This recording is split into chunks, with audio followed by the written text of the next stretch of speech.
One Zambia, One Nation. Thank you so much for joining us for ZANIS News. To present it, I'm Michelle Oluvinda. The headlines.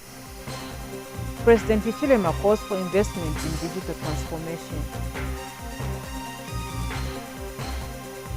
World Bank impressed with climate change fight in Northern Province. Teachers call for inclusion of practical aspects in secondary school syllabus. And construction of Cancer Hospital in Ndola elects Copper Belt Minister. The news in detail. President Hakainde Hichilema has called for investment in digital transformation through collaborative efforts and cooperation among African countries. The president was speaking when he officially opened the Digital Government Africa Summit in Lusaka. President Hichilema said digital transformation can be a catalyst for economic and social development, especially in key sectors such as health, education, and mining. More in the following report. President Hakainde Hichilema has today officially opened the first ever Digital Government Africa Summit in Lusaka. The summit has attracted participation from over 30 countries across Africa and beyond, including 26 ministers and 6 deputy ministers. President Hichilema has since called on African leaders to invest and embrace digital transformation. I wish to argue here today that if we want as countries to grow our economies faster, efficiently, effectively, with optimality injected in that, we have to accelerate our digital advances. We have to invest, no matter how little the resource envelope is, we have to invest in digitization. If we don't, Prime Minister, you are right. The risk is that we'll be left behind. And when we are left behind,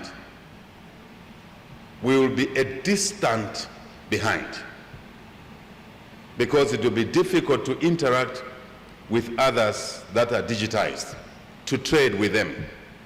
Tony Blair, who is the executive chairperson for the Tony Blair Institute for Global Change, stressed the need for investment in digital infrastructure in Africa. And we're now in what I call a reinforcement loop of technology. So all the time, the different parts of the technology innovation are feeding off each other to drive this thing forward with even increasing momentum. Now, what's it going to mean? It's going to mean that healthcare gets transformed. Drug discovery, there'll be a whole lot of new drugs coming on the market, drugs that will be dramatically important, by the way, for the developing world and for Africa, and we need to better use them. We will be able to educate young people completely differently through interrogating, through the use of technology and artificial intelligence, allowing them to learn quite differently. Government services will go obviously online, allow the citizen to interact with government easily. Minister of Home Affairs and Internal Security, Jack Mwimbo, highlighted the discussions that have taken place since the commencement of the summit yesterday. Your Excellency, several key incentives for implementation of electronic governance have emerged. Collaboration and partnership between the public and private sector stand out as essential drivers of success. Digital ID initiatives, coupled with the digital literacy programs for citizens, are fundamental building blocks for creating a digitally inclusive society. Minister of Technology and Science, Felix Mutati, has since announced that Zambia has today gone live on Starlink internet service provider. It is a big moment for Zambia. Today, Zambia, in the area of digital connectivity, we are going to go live on Starlink. So today, Zambia has delivered and is going live on Starlink. Smart Zambia Institute National Coordinator, Pes Chinyama, and Lusaka Province Minister, Sheo Mliata, stressed the importance of the summit not only on the African continent, but Zambia in particular. We have made a number of agreements, Mr. President, and I am glad to announce that what we had initially as the objective of this conference, we have bypassed it. I can easily and proudly announce, Mr. President, that we have closed. Integration of digital technologies into business processes is key to enhancing efficiency and productivity in Africa economic transformation. Miles Kavingo for ZANIS in Lusaka. We got to Northern Province, where ZANIS staff and Tazanga Nakafizia reports that World Bank Mission Task Team is impressed with efforts being employed in mitigating climate change by communities it is supporting in Sama and Bulungu districts. Here is a report. Climate change remains a global concern with effects that are detrimental to both humanity and the environment. It is for this reason that the World Bank, through the Transforming Landscapes for Resilience and Development Triad project, is supporting various cooperatives in Northern Province to enable them venture into alternative livelihoods to mitigate climate change. World Bank Mission Task Team leader Ngaumbanga, who visited the groups in Sama and Pulungu districts, is impressed with the outcome. Start with the aspect of climate resilience. This is the fundamental part of this project. So from all the things that we have seen, starting with the community project, it's very evident that communities understand the resilience. They understand the attributes of climate resilience. You see that there's a lot of deliberate efforts that is being put, ensuring that they are adaptable and they're resilient to climate by the activities that they're doing, the diversification in their life. Members of the community forest management groups in the area highlighted the importance of forest management. Paula maplanga bale tona wire mpanga pantu impanga iya turesungira abana kukula bakwatina bena baisa kwata mu buyantanshi. As honorary forest officers, they are really helping us a lot in the district, even just to make sure that illegal activities when it comes to charcoal production, timber exploitation, these are some of the things that are causing even climate change, you know, and even just deforestation. So Ama District Commissioner Stuart Katele also spoke during the event. Muli kusambirisha abantu kutila tabafuire baposa amano sana kuya mumpanga limbe kushintirira muisabi nangukulate taule fimiti awe cho government ile kanyecho ile retela ma program ya ifya kutila ififyonse abantu bafuire bataluka kubaishibo kutila mukusunga ifirengwa na lesa mwali bobukumu. Tazanga Mumba for ZANIS in Sama district. Now on stories on Teachers' Day. In Lusaka Province, Kafue District Commissioner Maurice Hikapulwe says government has placed education at the center of the country's socio-economic transformation by investing heavily in the sector. Mr. Hikapulwe says this can be seen through the massive recruitment of teachers, free education policy, the construction of classroom blocks, and procurement of desks. He said this during the commemoration of the World Teachers' Day celebration. Every corner of Kafue district today gathered at Costa Stadium to celebrate their special day. Kafue District Commissioner Maurice Hikapulwe was guest of honor at this event. The government has placed education at the center of the country's social and economic transformation agenda by investing heavily in the sector, such as the mass employment that you have already mentioned, free education from nursery school to grade 12, procurement of classroom desks, sponsorship for vulnerable pupils and the students, construction of classrooms, especially in rural areas, through the Consumer Development Fund and many other measures. Kafue Town Council Chairperson Bumba Malambo, who was also present at the celebration, says teachers play an exceptional role, which is very difficult to define. I say that a teacher has no shape. A teacher cannot be defined.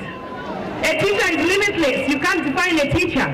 Because from my experience, who apparently is born from two teachers, my father is a teacher, my mother is a teacher, currently Debs for Kalulushi. So you can imagine when I'm speaking from an emotional point of what a teacher can do for a child to stand on their own and also see their destiny.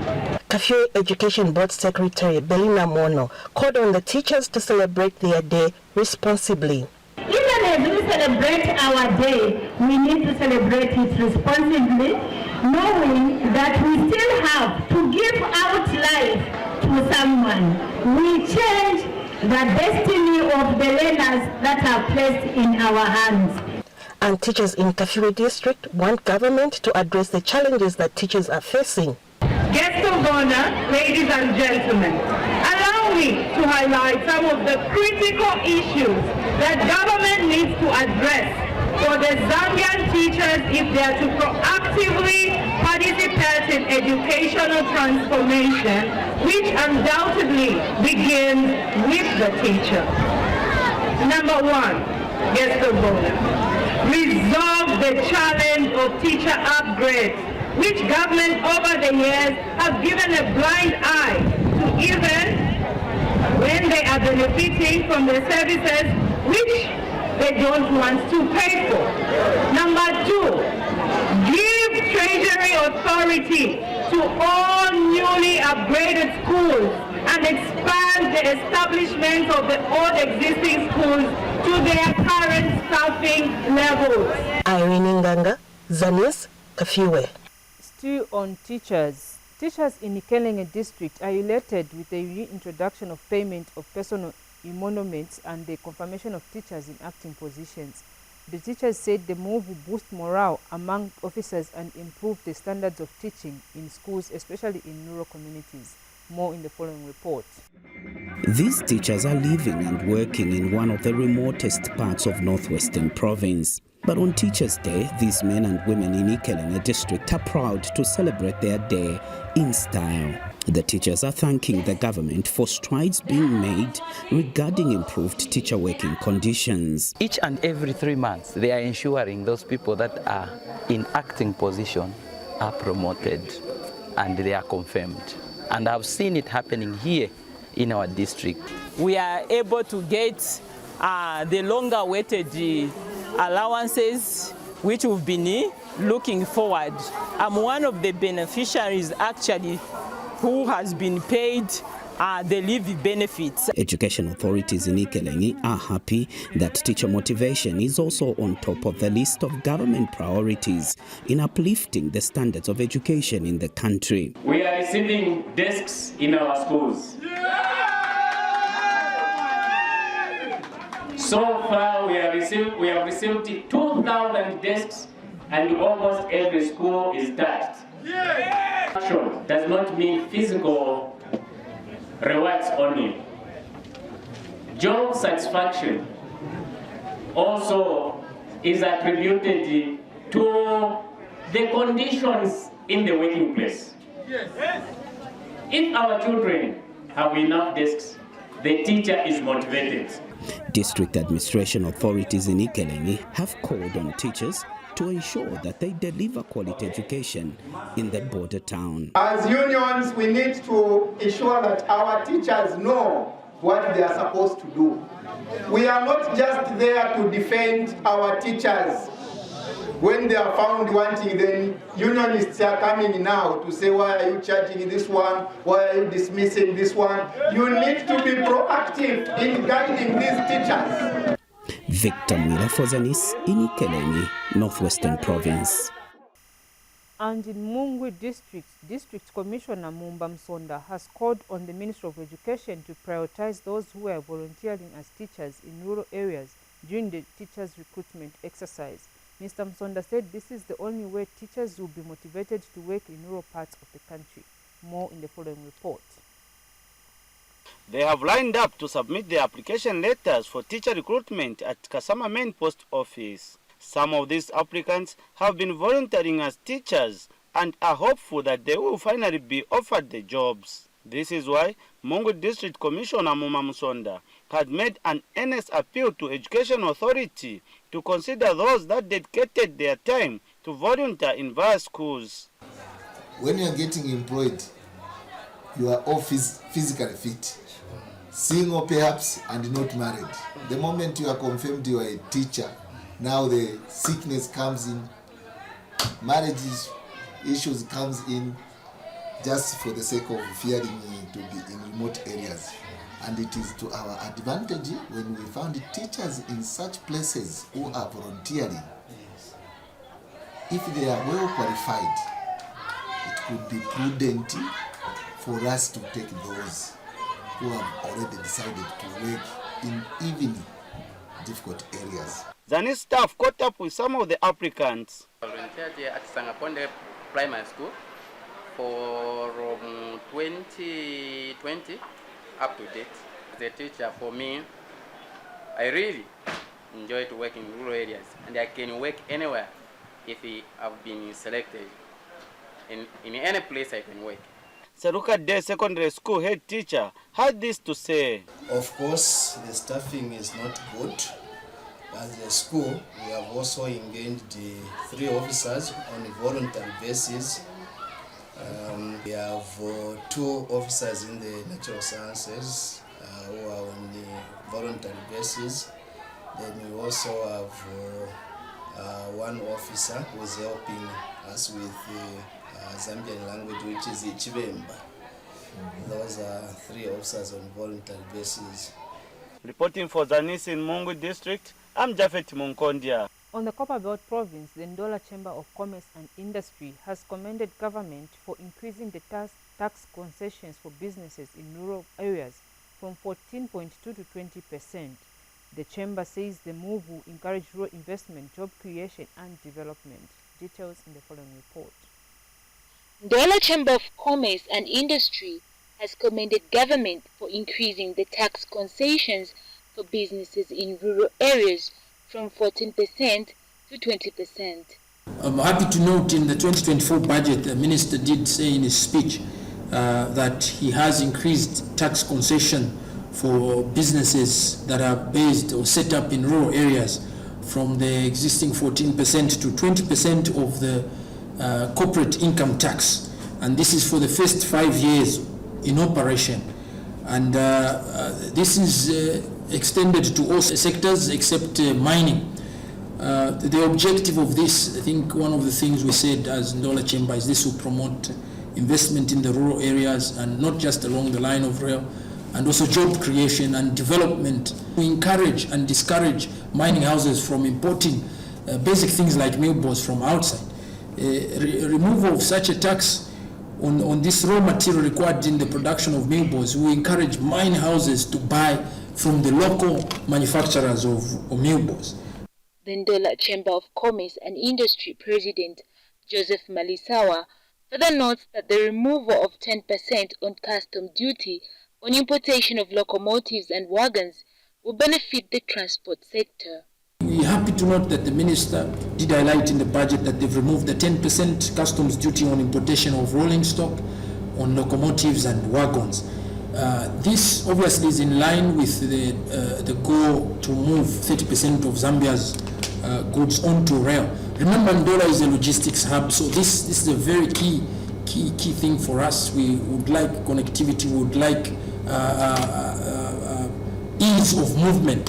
For example, you may wish to know that right now it takes a shorter time to move goods by rail into DRC than by road. So rail is an alternative to even some of the congestion issues that we are facing. And Ndola Chamber of Commerce and Industry Vice President Diana Kabaila is concerned that the increase in mobile money transaction charges will increase the cost of doing business. Introducing a levy on person-to-person mobile money transfers is going to increase government's revenue base. Unfortunately, it's going to increase the cost of doing business for the unbankable SMEs in Zambia. This also has the potential to undermine the advocacy agenda for financial inclusion for SMEs and the promotion of a cashless society. Mary Chola for ZANIS in Ndola. The residents of Mapalo Ward in Masaiti district are elated with the construction of a rural health post in the area. Mapalo Rural Health Post, which is being constructed under the Constituency Development Fund CDF, is almost at 90% completion and is expected to be handed over soon. Kwachi Chanda now reports. The people of Mapalo Ward in Kaflafuta constituency in Masaiti district have been having challenges of accessing healthcare services as they have to travel to Ndola to seek medical attention. But with the decentralization of the constituency development fund to the ward level, the people of Mapalo Ward have chosen to construct a health post in the area which will address their challenge of traveling the long distances to access medical attention.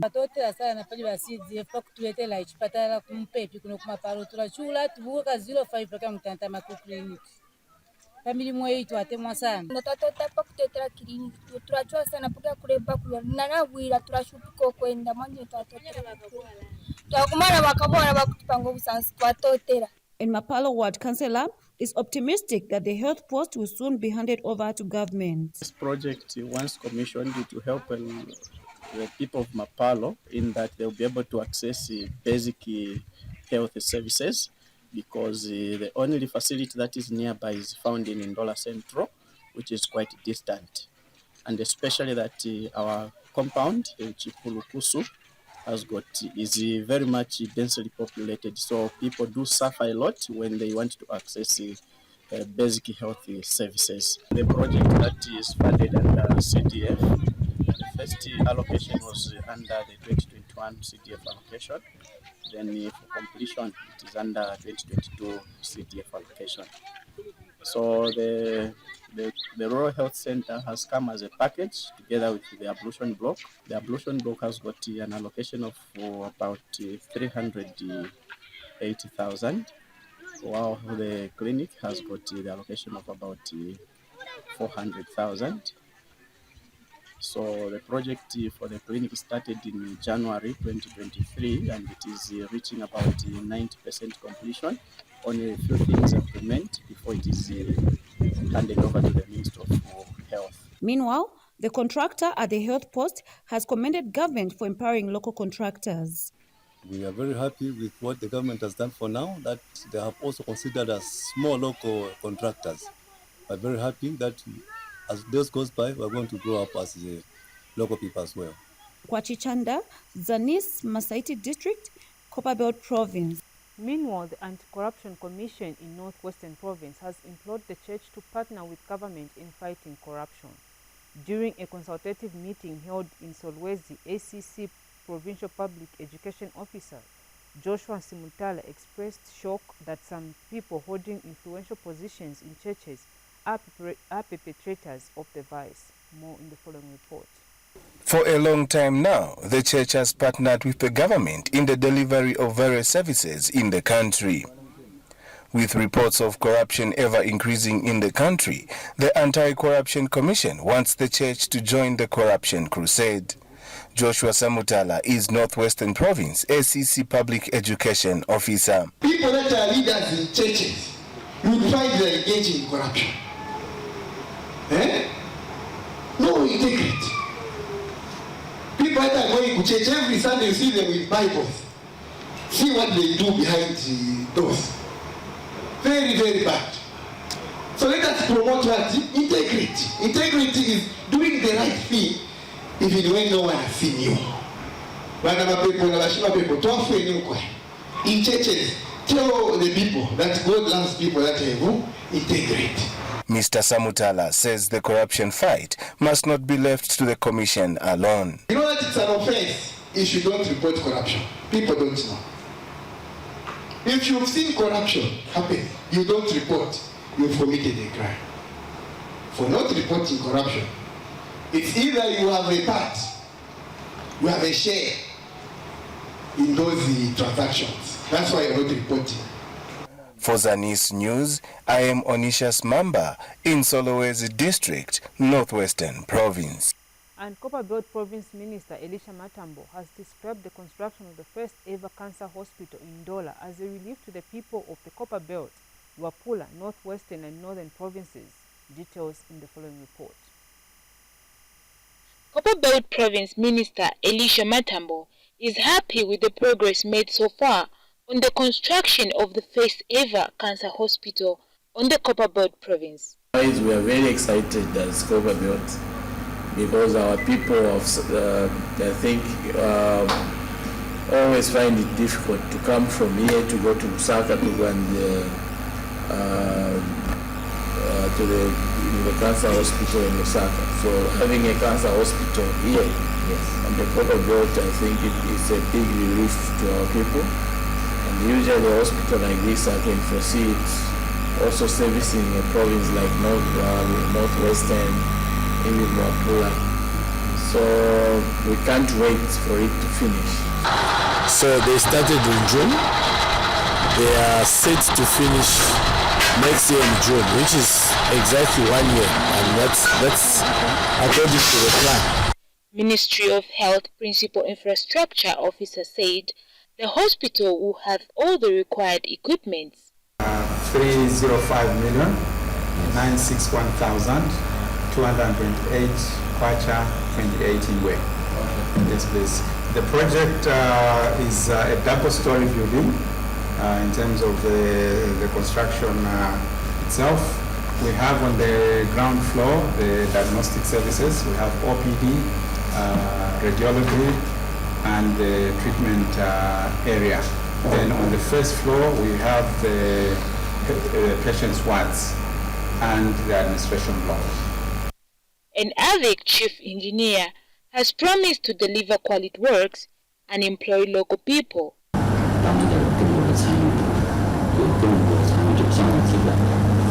Yes, for our company, we are pleased to employ the local staff and to improve the cooperation between our two countries, and also we will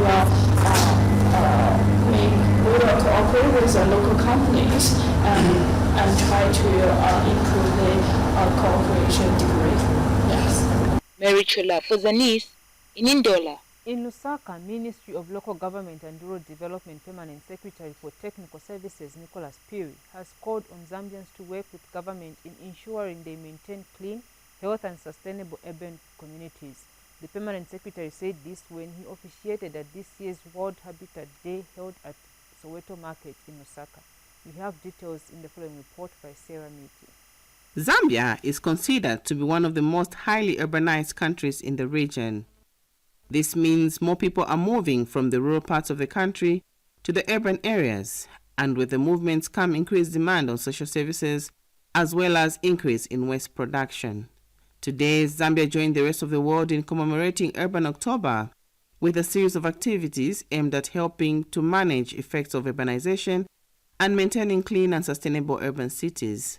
Ministry of Local Government and Rural Development Permanent Secretary for Technical Services Nicholas Piri and other cooperating partners took time to clean up Lusaka Soweto Market area to mark World Habitat Day and urged citizens to help the government's efforts in creating clean cities. Responsibility to create urban and sustainable cities does not just lie on government.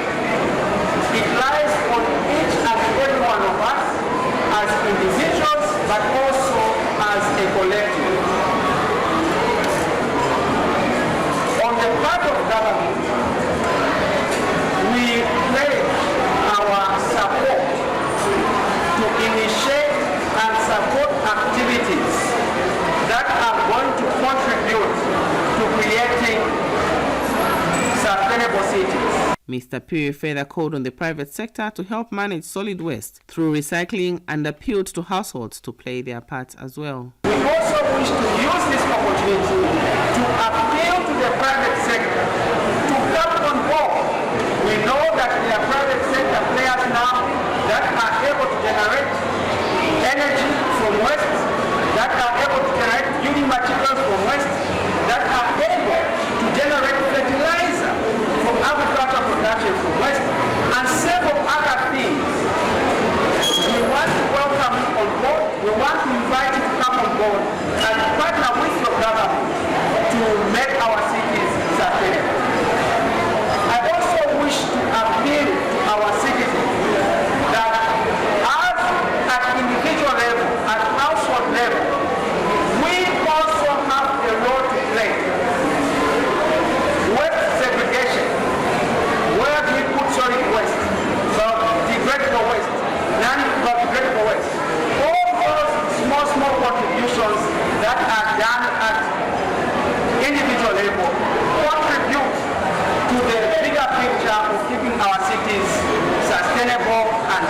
And UN Habitat representative explains that the negative effects of urbanization can be handled by being prepared in anticipation of migrations. By 2050, we are expecting equal population, people living in rural areas and people living in cities almost the same.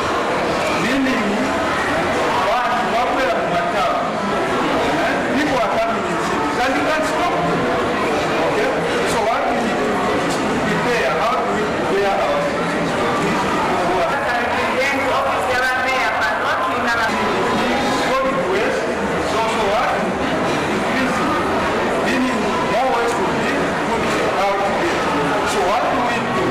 Two things. One, tell our staff prepare how to deal with this. Then second, we need to deal with the solid waste now. The Civic Forum on Housing and Habitat Zambia stressed the importance of safe and decent housing for urban dwellers.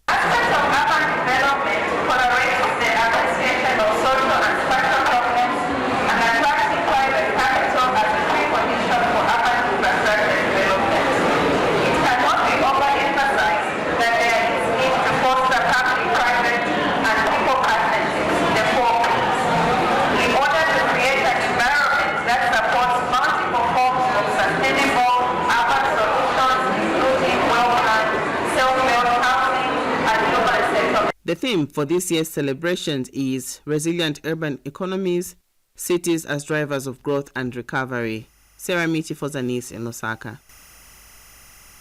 That item from Sarah brings us to the end of the news, but before we go, a recap of stories that made headlines. President Hichilema calls for investment in digital transformation.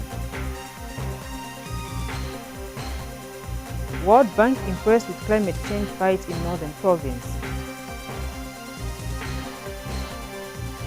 Teachers call for inclusion of practical aspects in secondary school syllabus. And construction of cancer hospital in Ndola elects Copperbelt Minister. That's the news for this bulletin. Thank you so much for watching. Until next time, this has been Michelle Olwinda on behalf of the entire production team. It's bye-bye and God bless.